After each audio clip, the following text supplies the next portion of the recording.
ഇന്നലെയും ഇന്നുമായിട്ട് നമ്മുടെ ഇന്ത്യൻ മാധ്യമങ്ങളിലാണെങ്കിലും അന്താരാഷ്ട്ര മാധ്യമങ്ങളിലാണെങ്കിലും ഏറ്റവും കൂടുതൽ കവർ ചെയ്യപ്പെട്ട ഒരു വാർത്തയാണ് ഇന്ത്യയും വിയറ്റ്നാമും തമ്മിൽ ബ്രഹ്മോസ് കരാറ് ഒപ്പുവെച്ചു എന്നത്. വളരെ രഹസ്യമായിട്ട് നടന്ന ഒരു നീക്കമാണ്. ഒഫീഷ്യലായിട്ട് ഇന്ത്യ ഇപ്പോൾ സമ്മതിച്ചിട്ടുണ്ട്, അങ്ങനെ ഒരു കരാറ് നടന്നിട്ടുണ്ട്. അതായത് ഫിലിപ്പൈൻസിനും ഇന്തോനേഷ്യയ്ക്കും പിന്നാലെ ഇന്ത്യ വിയറ്റ്നാമുമായിട്ട് ഫൈനൽ കരാറിലേക്ക് എത്തിയിരിക്കുകയാണ്. ഒരു കാര്യം പറയാതിരിക്കാൻ വയ്യ, ഇന്ത്യയുടെ ചരിത്രം പരിശോധിച്ചാൽ സ്വതന്ത്ര ഇന്ത്യയുടെ ചരിത്രത്തിലെ ഏറ്റവും മികച്ച ഡിഫൻസ് മിനിസ്റ്റേഴ്സിൽ ഒരാളായിട്ട് നമ്മുടെ രാജ്നാഥ് സിംഗ് മാറുന്നു എന്നുള്ളത് ഒരു കാര്യം. ഏറ്റവും മികച്ച പ്രധാനമന്ത്രിയായിട്ട് നരേന്ദ്രമോദി മാറുന്നതിനോടൊപ്പം തന്നെ ഏറ്റവും മികച്ച ഒരു ഡിഫൻസ് മിനിസ്റ്റർ, ഏറ്റവും മികച്ച ഒരു വിദേശകാര്യ മന്ത്രിയൊക്കെ നമ്മുടെ രാജ്യത്തുണ്ടായിരിക്കുന്ന ഒരു കാലഘട്ടമാണിത്. നോക്കൂ, ഇന്ത്യയുടെ ഈ നീക്കം എത്രമാത്രം നമ്മുടെ രാജ്യത്തിന് ഗുണം ചെയ്യുമെന്നും നമ്മുടെ ശത്രുക്കളെ എങ്ങനെയാണ് ഇന്ത്യ വരിഞ്ഞു മുറുക്കുന്നത് എന്നും നമുക്ക് കാണാൻ കഴിയും. ഞാൻ വിയറ്റ്നാമിലേക്കും ചൈനയിലോട്ടും ഒക്കെ വരാം. അതിനു മുന്നേ ലളിതമായിട്ട് നമുക്ക് നമ്മുടെ പാകിസ്ഥാനിൽ നിന്ന് തന്നെ തുടങ്ങാം. ഇന്ത്യയുടെ ഏറ്റവും പ്രധാനപ്പെട്ട ശത്രു രാജ്യമാണ് പാകിസ്ഥാൻ. പാകിസ്ഥാന്റെ പ്രധാന അയൽ രാജ്യങ്ങൾ ആരാണ്? ഒന്ന് ഇന്ത്യയാണ്, രണ്ട് ചൈനയുമായിട്ട് ഇന്ത്യയുടെ പാക് അധീന കാശ്മീർ വഴി ചെറിയൊരു അതിർത്തി അവർക്കുണ്ട്. പിന്നെ പ്രധാനമായിട്ട് പാകിസ്ഥാന്റെ അതിർത്തി അഫ്ഗാനിസ്ഥാനുമായും പിന്നെ ഇറാനുമായിട്ടുമാണ്. അഫ്ഗാനിസ്ഥാൻ എന്ന് പറയുന്നത് ഇന്ത്യയുടെ ഇന്നത്തെ ഏറ്റവും അടുത്ത സഖ്യരാജ്യങ്ങളിൽ ഒന്നായി മാറിയിരിക്കുന്നു. ഏത്? താലിബാൻ ഭരിക്കുന്ന അഫ്ഗാനിസ്ഥാൻ. താലിബാനെ അധികാരത്തിൽ കൊണ്ടുവരാൻ വേണ്ടി കളിച്ച രാജ്യമാണ് പാകിസ്ഥാൻ. താലിബാനെയും കൂടെ ചേർത്ത് ഇന്ത്യക്കെതിരെ കളിക്കാമെന്ന് വിചാരിച്ച രാജ്യമാണ് പാകിസ്ഥാൻ. അതേ പാകിസ്ഥാന്റെ ഏറ്റവും വലിയ ശത്രുവായിട്ട് ഇന്ന് താലിബാനും അഫ്ഗാനിസ്ഥാനും മാറുന്നുവെന്ന് മാത്രമല്ല, താലിബാൻ ഭരിക്കുന്ന അഫ്ഗാനിസ്ഥാൻ ഇന്ത്യയുടെ ഏറ്റവും അടുത്ത സുഹൃത്തായിട്ട് മാറിക്കൊണ്ടിരിക്കുകയാണ്. സോ ഇന്ത്യയുടെ തന്ത്രം ക്ലിയർ ആണ്. അഫ്ഗാനിസ്ഥാനുമായിട്ട് ശക്തമായ ബന്ധം. അതേസമയം തന്നെ ചാബഹാർ പോർട്ട് നേരത്തെ തന്നെ ഉണ്ടായിരുന്നുവെങ്കിലും ഇറാൻ ഭരണകൂടം ഇന്നും ഇന്ത്യയുടെ ഏറ്റവും അടുത്ത സുഹൃത്ത് രാജ്യങ്ങളിൽ ഒന്നാണ്.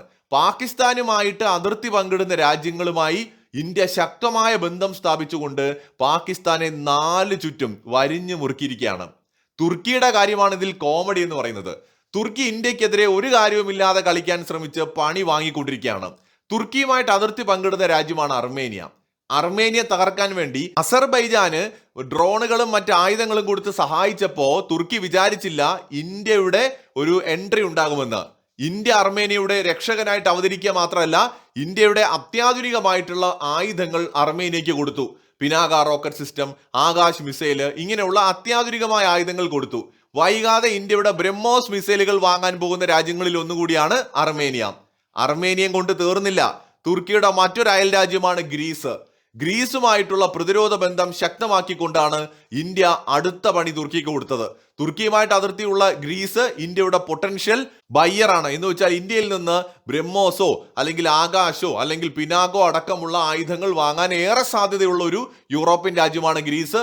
മിക്കവാറും വൈകാതെ തന്നെ അങ്ങനെ ഒരു വാർത്തയെ നമ്മൾ കേൾക്കും. അതിനപ്പുറം ഇതിനോടകം ഇന്ത്യ ഗ്രീസ് റിലേഷൻ വളരെ സ്ട്രോങ് ആയിട്ട് മാറിയിട്ടുണ്ട്. ഗ്രീസിനോട് വളരെ ആഭിമുഖ്യം പുലർത്തുന്ന രാജ്യമാണ് സൈപ്രസ്. തുർക്കി സൈപ്രസിലെ വിമതപക്ഷത്തെ സപ്പോർട്ട് ചെയ്ത് ഭരണകൂടത്തെ തകർക്കാൻ ശ്രമിക്കുന്ന സമയത്ത് സൈപ്രസും അവരുടെ ഏറ്റവും അടുത്ത സുഹൃത്തായി ഇന്ന് ഇന്ത്യയെ കാണുകയാണ്. ഇന്ത്യയിൽ നിന്ന് ബ്രഹ്മോസ് മിസൈൽ വാങ്ങാൻ പോകുന്ന രാജ്യമാണ് സൈപ്രസ്. ഇതിനെക്കുറിച്ച് തുർക്കിയുടെ തന്നെ പ്രധാനപ്പെട്ട പ്രതിരോധ വിദഗ്ധർ ഭയപ്പെടുത്തുന്ന രീതിയിലാണ് പ്രതികരിച്ചിരിക്കുന്നത്. ഭരണകൂടത്തിന് മുന്നറിയിപ്പ് കൊടുത്തിരിക്കുകയാണ്, സകല സമവാക്യങ്ങളും ശക്തി സമവാക്യങ്ങൾ റീജിയണിൽ തകർന്നു പോകും ബ്രഹ്മോസ് മിസൈൽ ഈ സൈപ്രസിന്റെയോ ഗ്രീസിന്റെയോ കയ്യിൽ കിട്ടിയാലെന്നാണ് തുർക്കിയിലെ എക്സ്പേർട്സ് തുർക്കി ഗവൺമെന്റിന് കൊടുക്കുന്ന മുന്നറിയിപ്പ്. ചുരുക്കി പറഞ്ഞാൽ ഇന്ത്യ തുർക്കിയെയും വരിഞ്ഞു മുറുക്കിയിരിക്കുകയാണ് ചുറ്റിനും. തുർക്കിയുടെ നാല് ഭാഗത്തും ഇന്ത്യ സ്വാധീനം ഉറപ്പിച്ചുകൊണ്ടിരിക്കുകയാണ്. ഇനി നമുക്ക് ചൈനയുടെ കാര്യത്തിലേക്ക് വരാം. പാകിസ്ഥാനെയും ശ്രീലങ്കയും നേപ്പാളിനെയും ഒക്കെ ഉപയോഗിച്ചുകൊണ്ട് ഇന്ത്യയെ മൂക്കിൽ വലിച്ചു കയറ്റാമെന്ന് കരുതിയ ഷി ജിൻപിങ് ഭരണകൂടം അടിയന്തര യോഗം ചേരുന്നത് ഇപ്പോൾ കഴിഞ്ഞ മാസങ്ങളിൽ തുടർന്നുകൊണ്ടിരിക്കുകയാണ്. മെനഞ്ഞാന്നും ഇന്നലെയും ഒക്കെ ഉയർന്ന ഇന്റലിജൻസ് ഉദ്യോഗസ്ഥരും ചൈനയുടെ പീപ്പിൾസ് ലിബറേഷൻ ആർമിയുടെ നേതാക്കളും ചൈനീസ് ഭരണകൂടവും തമ്മിൽ വലിയ ചർച്ചകൾ നടന്നു എന്നുള്ള വാർത്തകളൊക്കെ വന്നിട്ടുണ്ട്. സോ എന്താണ് ഇതിന്റെ കാരണം? ചൈനയ്ക്ക് കനത്ത പ്രഹരമേൽക്കുന്ന കാര്യങ്ങളാണ് ഇപ്പോൾ പുറത്തു വരുന്നത്. ചൈനയുടെ പ്രധാന ശത്രുക്കളിൽ ഒന്നായിട്ടുള്ള ഫിലിപ്പീൻസിന് ഓൾറെഡി ഇന്ത്യ ബ്രഹ്മോസ് കൊടുത്തു. കൂടുതൽ ഇന്ത്യയുടെ ഡ്രോണുകളും എയർ ഡിഫൻസ് സിസ്റ്റംസും വാങ്ങാനായിട്ട് ഈ രാജ്യങ്ങൾ തയ്യാറെടുക്കുകയാണ്. ഫിലിപ്പീൻസ് അടക്കം തയ്യാറെടുക്കുകയാണ്. ബ്രഹ്മോസിന്റെ തന്നെ കൂടുതൽ ബാറ്ററികൾ ഇന്ത്യയോട് ആവശ്യപ്പെട്ടിരിക്കുകയാണ്. ഇതേ സമയത്താണ് ചൈനയുമായിട്ട് വലിയ അതിർത്തിയുള്ള വിയറ്റ്നാമും ഇന്ത്യയും തമ്മിലും ഓൾറെഡി ഇപ്പോൾ ഒരു എഗ്രിമെന്റിലേക്ക് എത്തിയിരിക്കുന്നത് ബ്രഹ്മോസ് മിസൈലുമായി ബന്ധപ്പെട്ട്. ഇതിന് പിന്നാലെ തന്നെ നമ്മൾ വേറൊരു വാർത്ത കുറച്ച് ദിവസം മുമ്പ് കേട്ടു, ഇന്തോനേഷ്യയും ഇന്ത്യയും തമ്മിലും ഒരു എഗ്രിമെന്റ് സൈൻ ചെയ്തിട്ടുണ്ട് എന്ന്. ഇന്തോനേഷ്യയും ചൈനയുമായിട്ട് അതിർത്തി തർക്കമുള്ള രാജ്യമാണ്. ഇതിന് പുറമെ അടുത്ത ഇന്ത്യ ചർച്ച വളരെ വേഗത്തിൽ നടത്തിക്കൊണ്ടിരിക്കുന്നത് മലേഷ്യയുമായിട്ടാണ്. മലേഷ്യയ്ക്കും ഇന്ത്യ വൈകാതെ തന്നെ ബ്രഹ്മോസ് അടക്കമുള്ള ഇന്ത്യയുടെ ആയുധങ്ങൾ കൊടുക്കും. ചുരുക്കി പറഞ്ഞാൽ ചൈനയുടെ ഭീഷണി നേരിടുന്ന രാജ്യങ്ങൾക്ക് മികച്ച അത്യാധുനിക ആയുധങ്ങൾ കൊടുത്തുകൊണ്ട് ഇന്ത്യ അവരെയൊക്കെ ഇന്ത്യയുടെ കൂടെ നിർത്തുക കൂടിയാണ് ചെയ്യുന്നത്. ചൈനയെ വരിഞ്ഞു ചുറ്റുന്നതിനോടൊപ്പം തന്നെ ഈ രാജ്യങ്ങളെ ഇന്ത്യയുടെ പക്ഷത്തിലേക്ക് കൊണ്ടുവരാണ്. ഇന്ത്യയുടെ പൊട്ടൻഷ്യൽ ബ്രഹ്മോസ് ബയേഴ്സിന് എടുത്തു കഴിഞ്ഞാൽ ഓൾറെഡി ഇന്തോനേഷ്യ നമ്മൾ പറഞ്ഞു, വിയറ്റ്നാം പറഞ്ഞു, ഫിലിപ്പീൻസ് ഓൾറെഡി ഉപയോഗിക്കുന്നുണ്ട്, കൂടുതൽ വാങ്ങാൻ തയ്യാറെടുക്കുകയാണ്. ഇതിന് പുറമെ ബ്രസീല്, അതോടൊപ്പം തന്നെ മലേഷ്യ, അർമേനിയ ഒക്കെ തന്നെ ഇന്ത്യയുടെ ബ്രഹ്മോസ് മിസൈൽ വാങ്ങാൻ പോകുന്ന രാജ്യങ്ങളിൽ പെടുന്നുണ്ട്. ഈ അടുത്തിടെ സൗത്ത് കൊറിയൻ ഭരണാധികാരി ഇന്ത്യ സന്ദർശിച്ചതും ഇന്ത്യയുമായിട്ടുള്ള ബന്ധം ശക്തമാക്കാൻ തീരുമാനിച്ചതും ചൈന ഭീഷണി കൊണ്ട് തന്നെയാണ്. ജപ്പാൻ ഇന്ത്യയുമായിട്ട് കൂടുതൽ അടുക്കുന്നതും ഇതേ ചൈന ഭീഷണി കൊണ്ട് തന്നെയാണ്. എന്ന് വെച്ചാൽ ലോകത്ത് ചില രാജ്യങ്ങൾ ഭീഷണി ഉയർത്തുന്നുണ്ട്. 1 പാകിസ്ഥാൻ, 2 ചൈന, 3 നമ്മുടെ തുർക്കി. ഈ രാജ്യങ്ങൾ ഭീഷണി ഉയർത്തുന്ന സമയത്ത് ഏത് രാജ്യങ്ങളാണോ അതിന്റെ ഭീഷണി നേരിടുന്നത് അവിടെ സഹായമായിട്ട് ഇന്ത്യ എത്തുകയാണ്. ഇപ്പൊ ചൈനയുടെ ഭീഷണി നേരിടുന്ന രാജ്യങ്ങൾക്ക് ആയുധങ്ങൾ കൊടുത്തും എല്ലാ സപ്പോർട്ട് കൊടുത്തും ഇന്ത്യ എത്തുന്നു. തുർക്കിയുടെ ഭീഷണി നേരിടുന്ന രാജ്യങ്ങൾക്ക് സഹായമായിട്ട് ഇന്ത്യ എത്തുന്നു.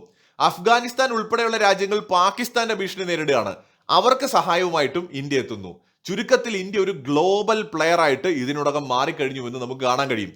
ഇന്ത്യയുടെ ചരിത്രത്തിൽ ഇന്നേ വരെ കാണാത്ത തന്ത്രപരമായ നീക്കങ്ങളാണ് ഇന്ത്യയുടെ ഭാഗത്ത് നിന്ന് കാണാൻ കഴിയുന്നത്. പ്രത്യേകിച്ച് ഒരു ആഗോള പ്ലെയർ ആയിട്ട് ഇന്ത്യ മാറിയിരിക്കുന്നു എന്നുള്ളതാണ്. അതായത് അമേരിക്കയ്ക്കും റഷ്യയ്ക്കും സഹായിക്കാൻ കഴിയാത്ത ഇടങ്ങളിൽ പോലും പല രാജ്യങ്ങളെയും ഇന്ത്യ സഹായിക്കുന്നു എന്നുള്ളതാണ് നമുക്ക് കാണാൻ കഴിയുന്നത്. മറ്റൊരു വീഡിയോയുമായി വീണ്ടും കാണാം.